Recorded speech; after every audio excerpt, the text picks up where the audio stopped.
produce lo que es más patognomónico es la esclerosis sistémica cutánea difusa, que se caracteriza por el engrosamiento de la piel que se conoce como esclerodermia. Este esclerodermia, este engrosamiento de la piel se da a nivel de todo, de muchos órganos, ¿no? Incluyendo pulmones, riñones, tubo digestivo, etc. En las etapas iniciales, las manifestaciones no son bien características o patognomónicas. Hay alteración o inflamación de las articulaciones, también hay dolor de las articulaciones. Posteriormente se va a instalar alteraciones a nivel de los lechos vasculares de todos los órganos que comprometan, ¿no? Con la finalidad de que esos lechos vasculares se van a obstruir y van a dar lugar a fibrosis, ¿no? Entonces, este engrosamiento cutáneo al inicio va a ser a nivel distal y va a ir progresando hasta comprometer cara y tronco. Hay algunas patologías que pueden tener este aumento se puede decir, de la dureza de la piel, o sea, la esclerodermia, ¿no? Pero es localizada. Por ejemplo, en el caso de síndrome de eosinofilia mialgia, la escleromixedema, fibrosis sistémica, nefrogénica y otros, son patologías del sistema reticular, ¿no? Que van a tener en alguna medida un poco de ese engrosamiento de la piel, esa esclerodermia, ¿no? Pero lo más patognomónico es esta esclerosis sistémica cutánea difusa, ¿no? Que es una forma de esclerosis sistémica, la otra es la esclerosis sistémica cutánea limitada. De estas, la más, se puede decir, la de peor pronóstico, la esclerosis cutánea difusa,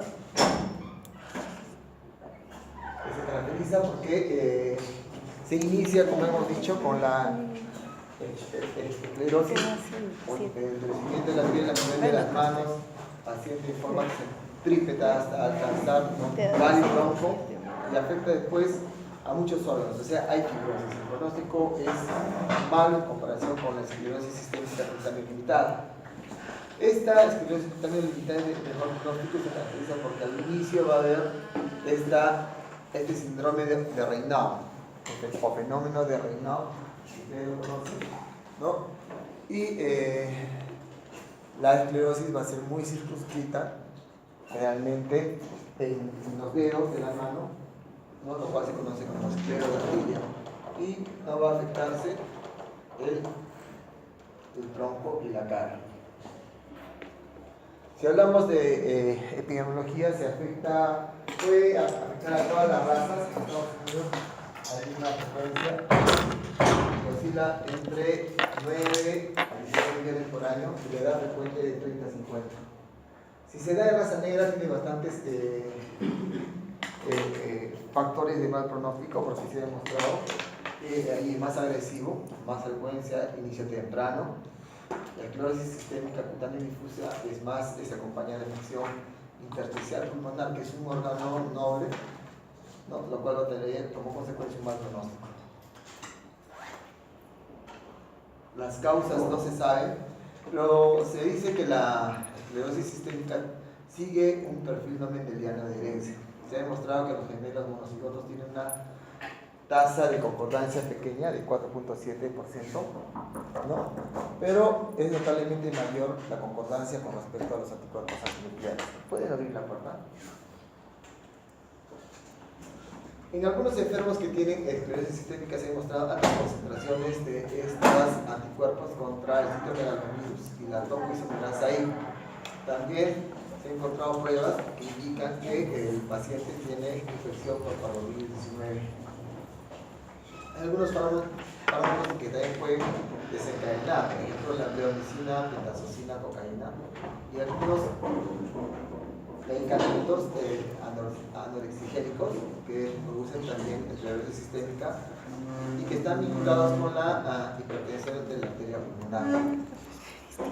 Algunos también, por ejemplo, se exponen, por ejemplo, al trabajo con sustancias como el cloruro de polivinilo, resinas, epóxido, algunos hidrocarburos aromáticos como el tricloroetileno y el tolueno.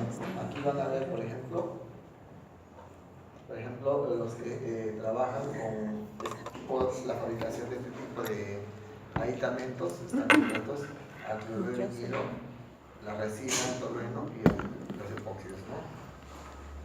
No necesariamente los que trabajan todos van a ser esteroidermia, pero están en esa, podrían tener ese factor de riesgo para ¿a qué hora es la clase? 3:30. ¿Ah? 3.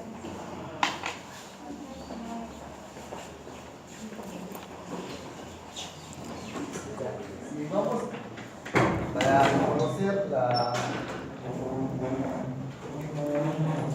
algunos hallazgos en anatomía patológica, vamos a tener en consideración que para que se produzca la esteroidermia tiene que ver una lesión a nivel del epitelio vascular que va a traer como consecuencia una activación del sistema inmunológico y que al final va a producir lo que se llama la fibrosis.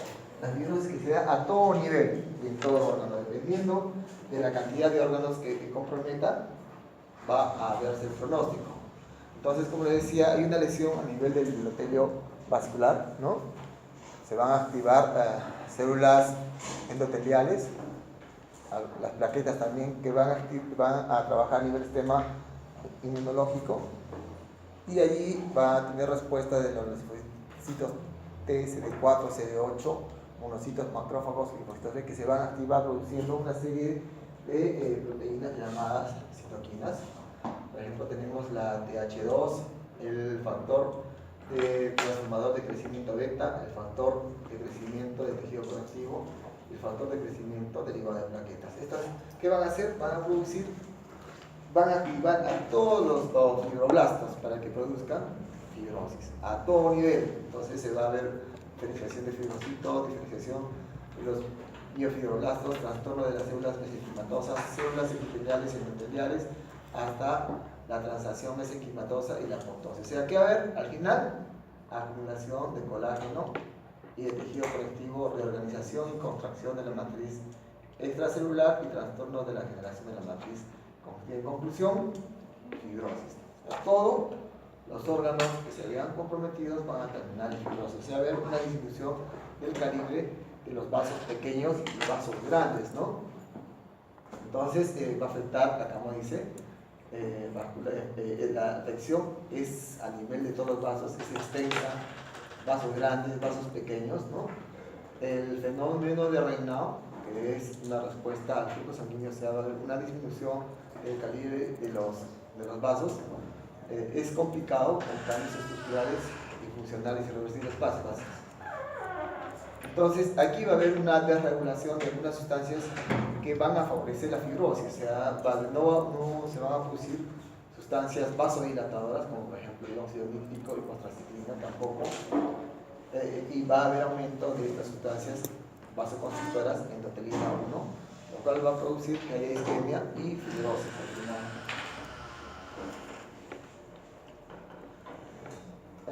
Los microvasos presentan mayor permeabilidad y diapedresis leucocitaria tras endotelial, activación de la cascada de coagulación y fibrinolítica, agregación plaquetaria. Entonces, que van a traer la proliferación de células de la mioíntima similares a la del músculo liso de la fibra lisa, la membrana basal se engruesa y se duplica, triplica, ¿no? Aquí aparece fibrosis en la capa de la adventicia.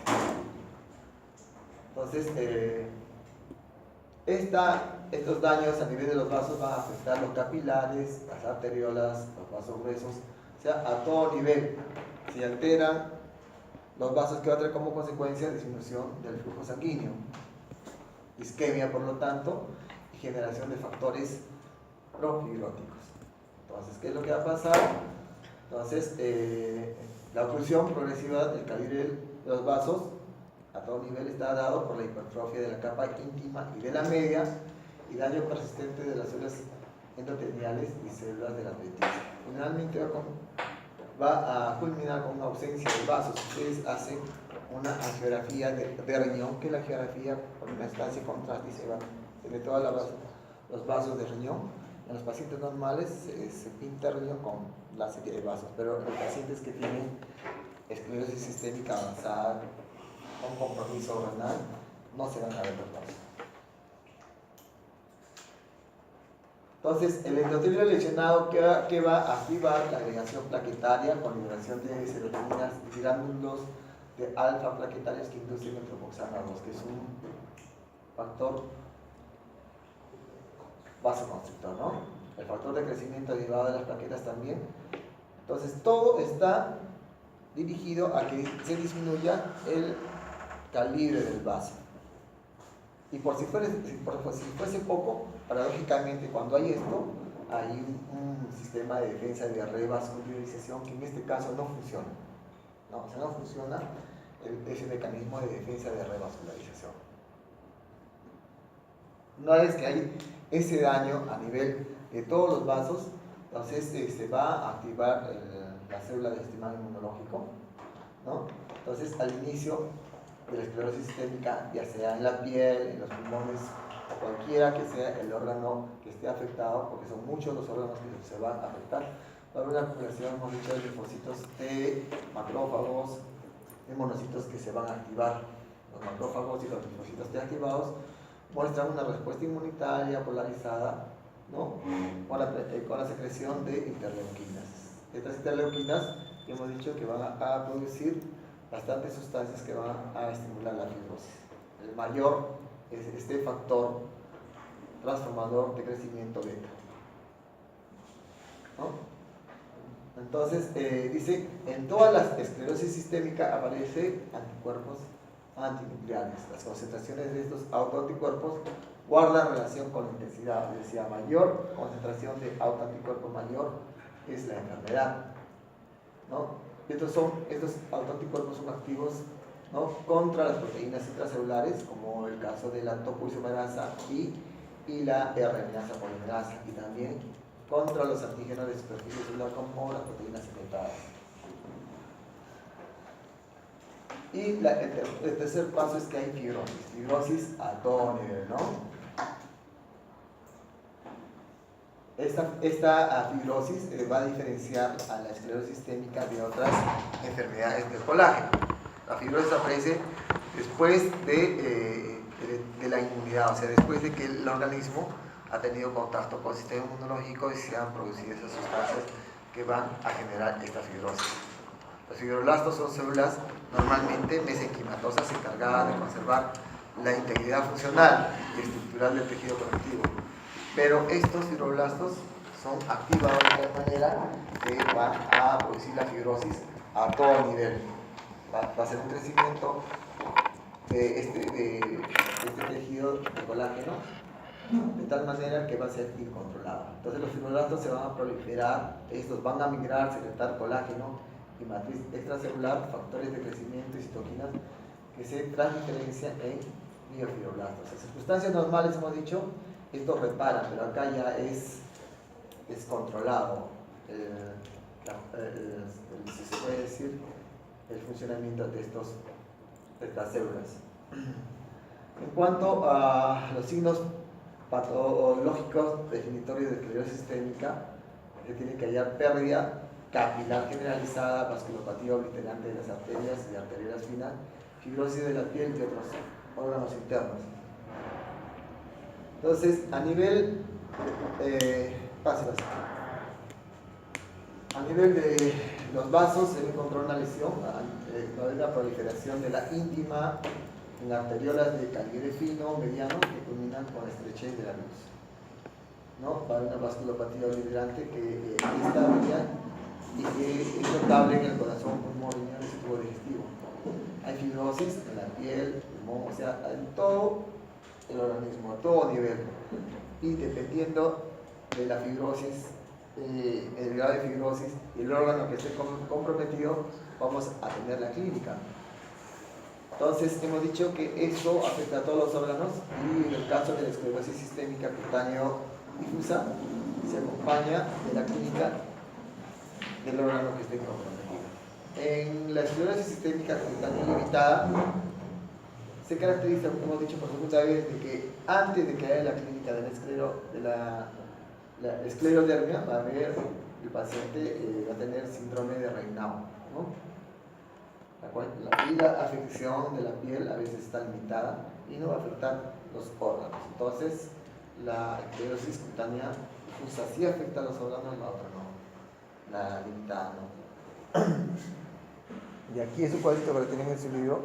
Entonces, afección de la piel, el 100%, vamos a tener en la esclerosis cutánea difusa, el síndrome de Raynaud en ambas. La única diferencia que aquí en la cutánea limitada aparece antes de que haya clínica de las lesiones de esclerodermia, afección esofágica en ambos, la pulmonar es más en la cutánea difusa, hipertensión arterial pulmonar en ambas, mira la lesión renal en el 15%.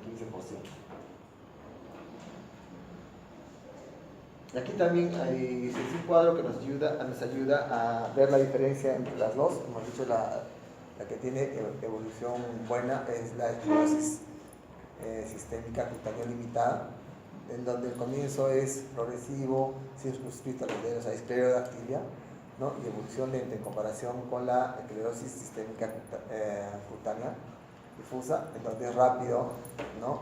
Agarra siempre en los troncos, la cara, el síndrome de Raynaud, volvemos a decir que se antecede siempre en la cutánea limitada.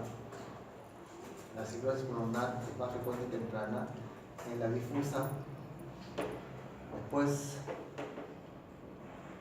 desde el punto de vista diagnóstico, vamos a encontrar los anticuerpos anticentromeros en la esclerosis sistémica limitada y la tocoisomerasa 1 y la anti-RNA polimerasa 3 en la esclerosis sistémica cutánea difusa.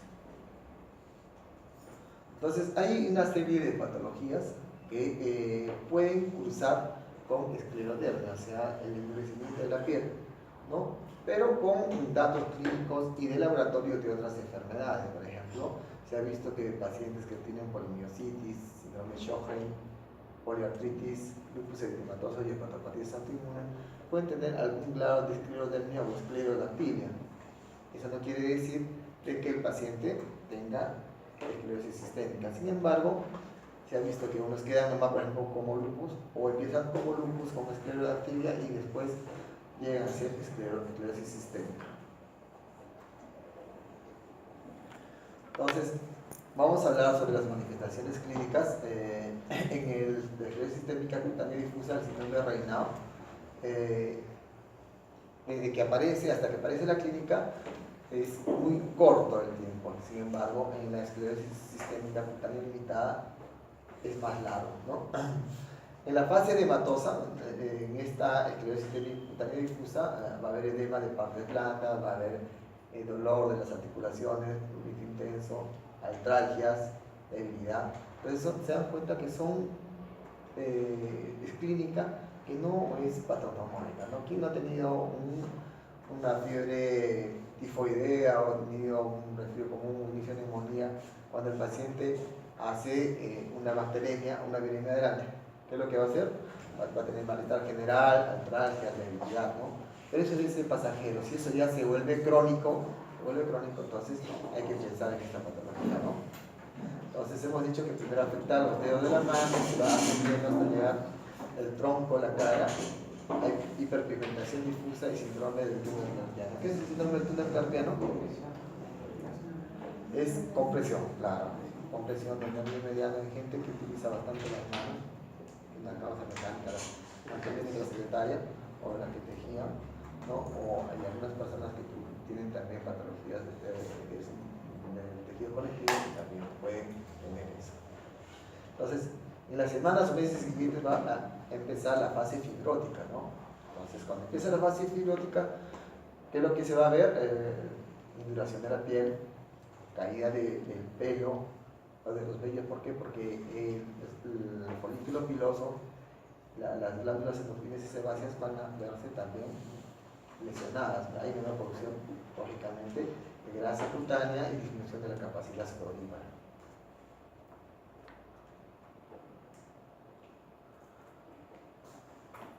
Después, como todos los tejidos se están fibrosando, lógicamente va a haber disminución o contracturas progresivas de las articulaciones de los dedos, las muñecas, en el codo, la pelvis, la rodilla. Entonces va a haber una fibrosis a nivel de todas las articulaciones, ¿no? Entonces, afección de la piel es lo más visible en la esclerosis sistémica cutánea difusa al inicio, pero en esa misma etapa afecta a órganos internos. Los primeros 4 años son muy importantes, porque en estos 4 años se puede dar el compromiso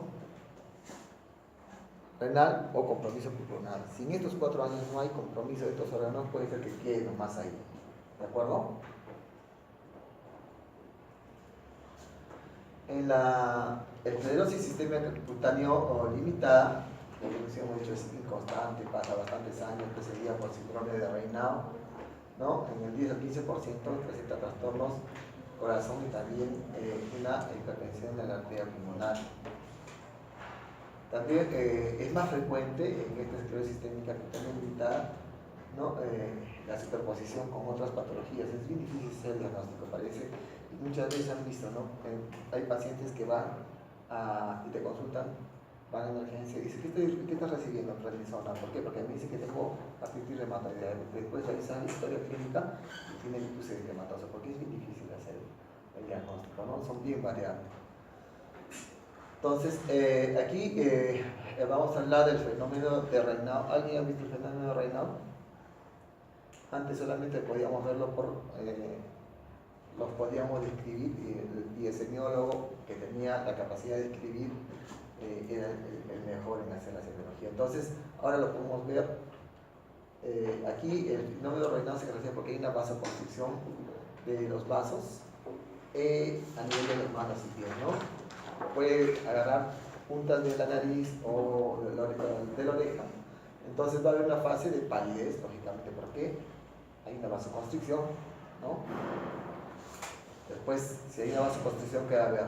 No va a pasar sangre, se va a consumir el oxígeno, va a entrar en cianosis, y eso, lógicamente, tiene que revertir esa vasoconstricción, y va a haber la fase de reperfusión caracterizada por el eritema. Cuando no sucede eso, va a haber la necrosis, vasoconstricción, isquemia y la fase de reperfusión. Entonces, si no se produce la reperfusión, hay necrosis. Eso es desencadenado generalmente cuando el paciente tiene bastante estrés o está expuesto al frío, a muy bajas temperaturas. Este síndrome de Raynaud puede ser primario o secundario. Primario, la respuesta que cualquiera puede tener cuando se pone al frío. Lógicamente se tiene que descartar con un examen, una historia clínica, que haya alguna patología, ausencia de necrosis, úlceras en las manos, lógicamente. Y si le haces el losaje de anticuerpos antinucleares, va a ser negativo. En comparación, el secundario, que sí, lógicamente, es una complicación de la esclerosis sistémica, ¿no? y otras enfermedades del tejido conjuntivo, ¿no? Por causas ocupacionales también se ha podido encontrar, por ejemplo, cuando el paciente es sometido a medicamentos como el beta-bloqueador, el atenolol, o antineoplásicos como la bleomicina y el cisplatino. Aparece en pacientes que tienen más de 30 años.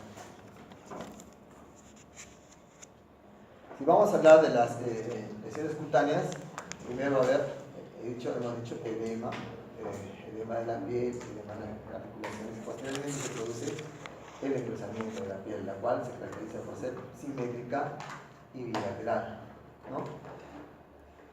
Se inician en los dedos, avanza hacia la parte central, o sea, se interpreta la piel y es afectada.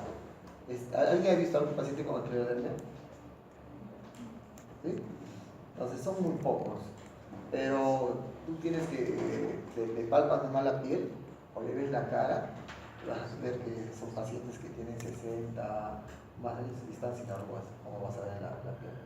Hay acumulación de colágeno, que lo que hemos dicho, por el cual va a obliterar los folículos pilosos, las glándulas endocrinas sebáceas, sudoríparas, y el paciente lógicamente no va a tener sudoración, piel seca, se va a caer el vello, el cabello.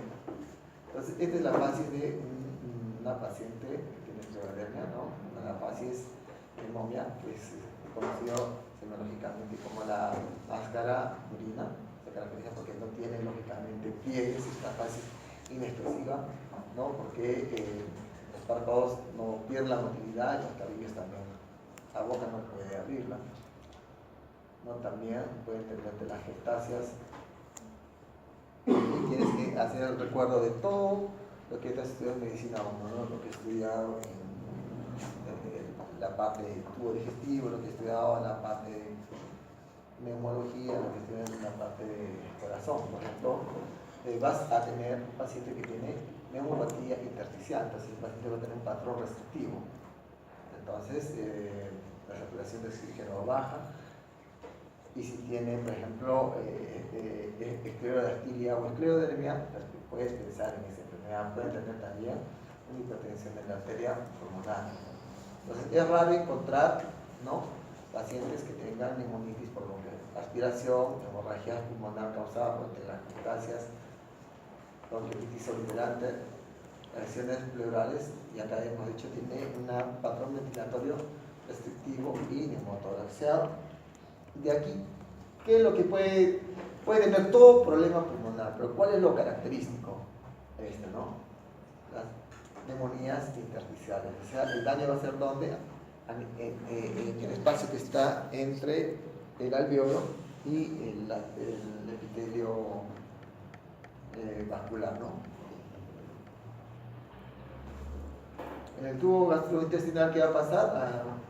Va a haber atrofia de los músculos de las fibras lisas, mucosas, intactas, y vasculopatía obliterante de vasos finos, y afecta todo el trayecto del tubo digestivo. Hemos dicho afecta todo, ¿no? La apertura bucal no se va a poder ser como lo hacemos nosotros, cual se conoce como serotomía, enfermedad periodontal, resorción de los cóndilos mandibulares, va a tener dificultad para hablar porque el frenillo. ¿Alguien tiene frenillo o no tiene frenillo? ¿Usted tiene frenillo? ¿Sí? ¿Usted? ¿Tiene frenillo? ¿Sí? ¿No tienen? Todos tienen. Pero antes, supuestamente, con los que tenían frenillo grande o muy fibrótico, tenían dificultad y les cortaban un poquito, ¿no? Pero todos tienen. Entonces, ahí ese frenillo que es lógicamente inmóvil, elástico, los pacientes que tienen esclerosis sistémica, se vuelve fibrótico y tiene dificultad, ¿no? Va a tener enfermedades diarreicas agudas. ¿Por qué? Porque el peristaltismo del tubo digestivo va a verse disminuido, y al verse disminuido va a haber sobrepoblación de bacterias que van a producir la clínica, pues, ¿no? Puede ser sobrepoblado por cándida, virus, herpes, citomegalovirus. Entonces, ¿y por qué se ha dado cándida, no? ¿Por qué? Porque supuestamente es un paciente que está inmunodeprimido, ¿no? También a nivel gastrointestinal puede haber el síndrome o enfermedad de reflujo gastroesofágico, lógicamente. ¿Por qué? Porque hay disfunción de la tensión del esfínter esofágico inferior, ¿no? Lo cual hace que todas las secreciones del estómago suban hacia el esófago, y eso, si se produce frecuentemente, vamos a tener que esófago de Barrett. ¿Qué es el esófago de Barrett? Algo así, pero ¿qué es el esófago de Barrett?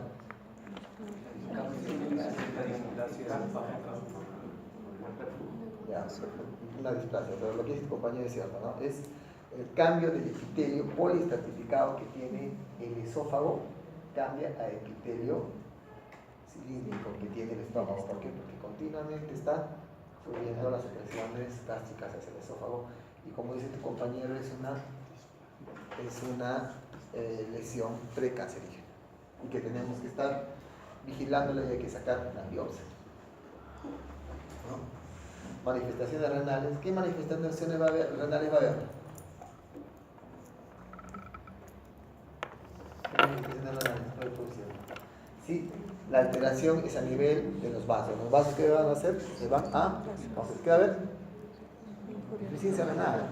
O sea, insuficiencia renal del paciente va a ser una insuficiencia renal irreversible.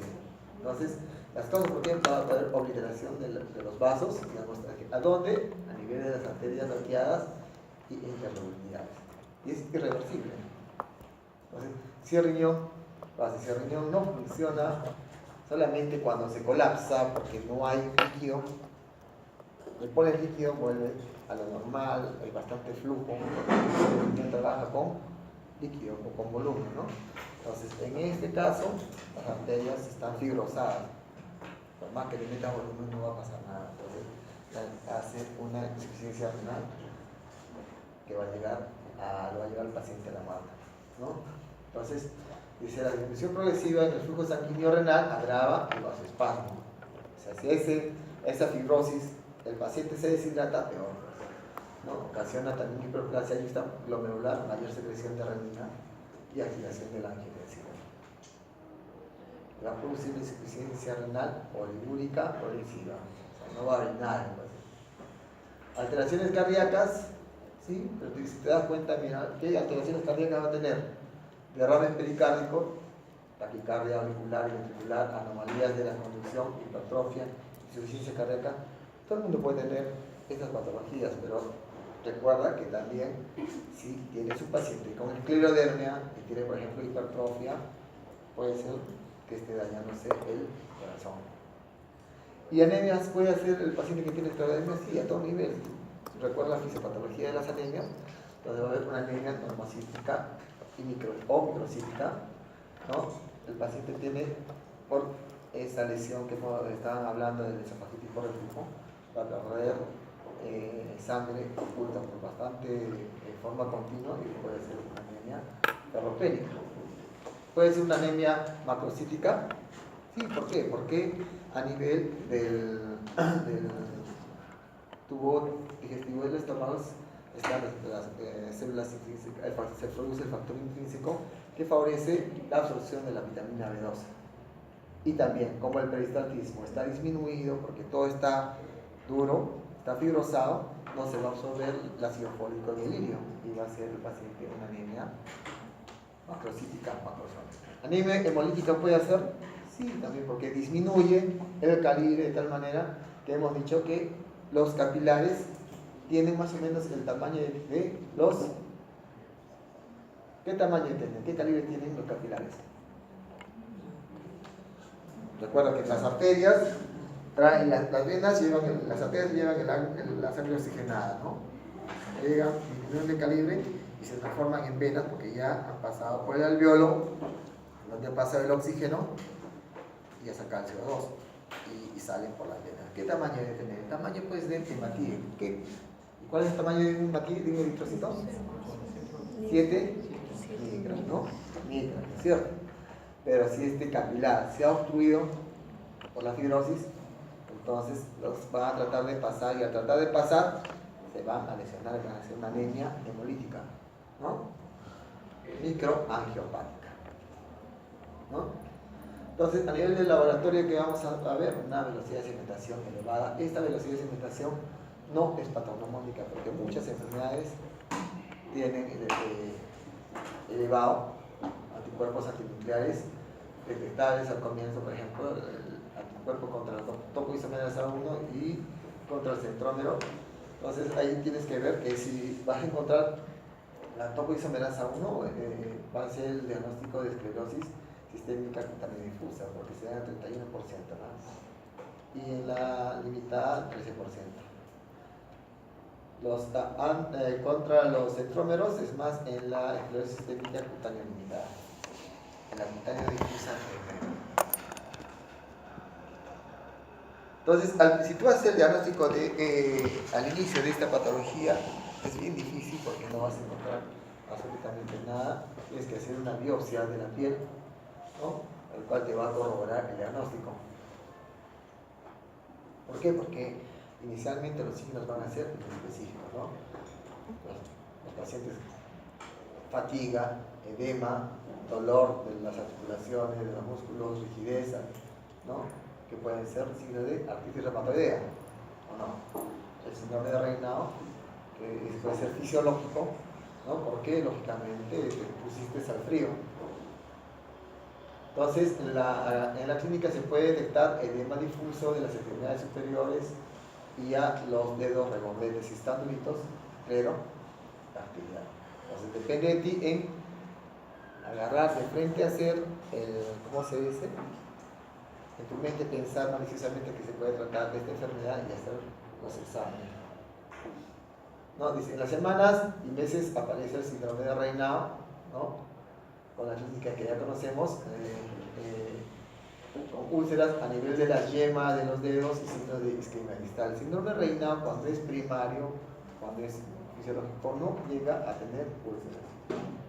No, pero si tiene úlceras ya hay que pensar en que el paciente pueda tener esta, ¿no? Entonces, dice, si este síndrome de Raynaud tiene úlceras, signos de isquemia distal, acompañado de telangiectasias, dismotilidad en la zona del esófago, ya te dice que está comprometido el esófago, a nivel pulmonar va a haber una enfermedad intersticial, entonces ya te dice que el paciente puede estar haciendo una esclerosis sistémica. Y si tiene anticuerpos contra los centrómeros, ahí se llama. Ahora, el tratamiento no va a estudiar tanto esta enfermedad, no se sabe las causas, se sabe la evolución porque se ha estudiado, pero las causas no se saben, y el tratamiento es prácticamente sintomático, solamente de paliar, porque el curso de la enfermedad va a seguir, ¿de acuerdo?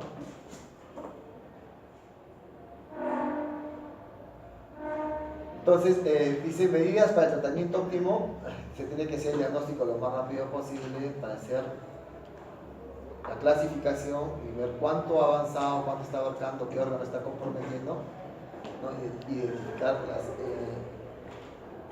las complicaciones, valorar su extensión, como ya lo dije, la intensidad de acuerdo a los anticuerpos. Mientras más anticuerpos, más peor pronóstico, ¿no? Entonces se utilizan los corticoides, ¿no? Se puede utilizar para aplacar la rigidez y las molestias en las etapas iniciales, ¿no? Pero hemos dicho que no influye en la evolución. La evolución del curso va a ser siempre el mismo, ¿va? Si es esclerosis sistémica, también difusa, va a comprometer los órganos internos, ¿no? Al principio, como siempre, en todas las enfermedades de colágeno se empieza con dosis altas, 1 gramo por kilo, 1.5, y luego se va disminuyendo hasta que se logre alcanzar una dosis que controle la enfermedad, que tenga menos síntomas y que también, lógicamente, como las menos dosis de corticoides, va a tener menos efectos colaterales. También se utilizan otro tipo de drogas inmunosupresoras como la ciclofosfamina, ¿no? Que disminuyeron más que todo la evolución de la enfermedad intersticial pulmonar, ¿no? Y cuando esta enfermedad es incipiente, ¿no? Lograron estabilizar y en contadas ocasiones siguieron mejoría moderada de la función pulmonar, ¿no? Entonces, cuando se utiliza estos inmunosupresores se debe valorar el beneficio versus la toxicidad. Estos medicamentos inmunosupresores pueden producir cáncer, producir supresión de la médula ósea, infecciones por microorganismos oportunistas, lógicamente, porque deprimen, cistitis hemorrágica y cáncer de vejiga, insuficiencia ovárica prematura. También se ha tratado con metotrexato y el ofetilol del nicofenolato, pero también se ha demostrado que el curso de la enfermedad va a seguir. Tratamiento para la fibrosis, la D-metilcinamida, se ha demostrado que mejora en algo, ¿no? Impide la afectación de nuevos órganos internos y prolonga, entre comillas, la supervivencia, ¿no? La dosis 750 miligramos por día, o puedes utilizar dosis pequeñas de 125 cada 48 horas. Entonces, vamos a hablar del control de las lesiones vasculares. Por ejemplo, controlar este síndrome de Raynaud, lógicamente. Lo que se trata es evitar las isquemias, ¿no?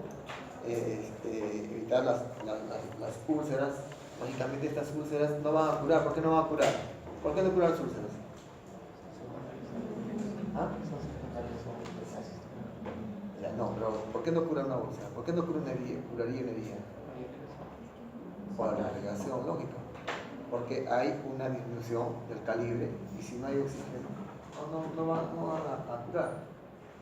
Entonces, hay medidas simples como, por ejemplo, usar ropas cálidas, no se deben exponer al frío, no usar, consumir fármacos que desencadenen, ¿no? O exacerbaren episodios vasoespásticos, ¿no? Se debe utilizar, por ejemplo, antagonistas de los canales de calcio de tipo linfeditino y tiaceno, ¿no? Se usan también los antagonistas de los receptores angiotensinados como el losartán.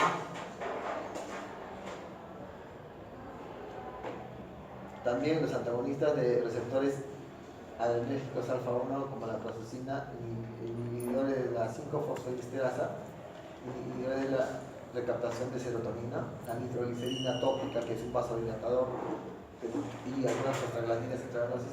O sea, como se dan cuenta, todos estos medicamentos son paliativos que pueden o no tener, ¿cómo se dice? Efecto. Pero cuando tú estás con ese mal, tú empleas todo. Hasta van a los chamanes, ¿no? Entonces hay que, en alguno le puede dar, por ejemplo, ¿qué efecto tendría aquí la aspirina y el tipidiramol en esta enfermedad? ¿Qué efecto tendría? ¿Ah? Impide la agregación plaquetaria, lógicamente. Entonces, te ayuda, si te ayuda. En las úlceras isquémicas del dedo de la mano, el Bocetam también se puede utilizar, que es un antagonista de este receptor de la endotelina 1, que es un vasoconstrictor. A nivel tubo digestivo, ¿qué hace cuando hay reflujo? Entonces, si el paciente está postrado, tienes que levantarle la cabecera para que consuma los alimentos, si no va a haber mayor reflujo. Y después de los alimentos, tiene que estar mantenerlo sentado. Hay que darle inhibidores de la bomba para evitar de que el pH del estómago sea muy bajo, de tal manera que cuando haya reflujo no dañe el esófago.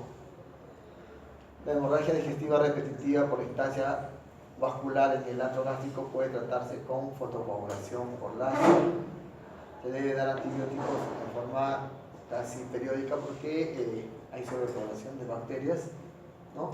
Entonces se da periodos de ciclos breves con metronidazol, eritromicina y tetraciclina.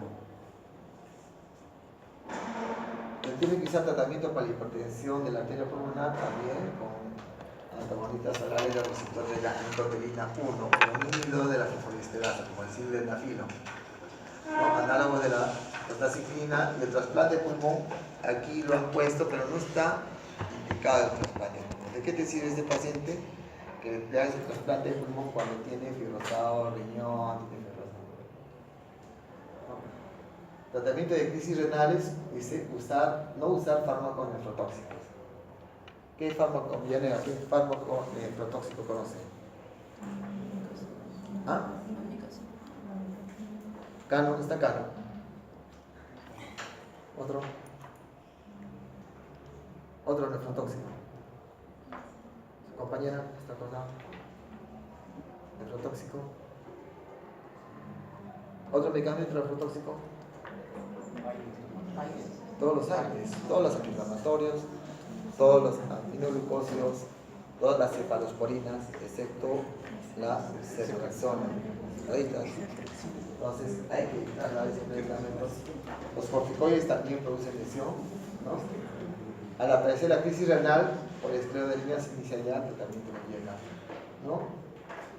Y la mayoría de los pacientes van a llegar a insuficiencia renal.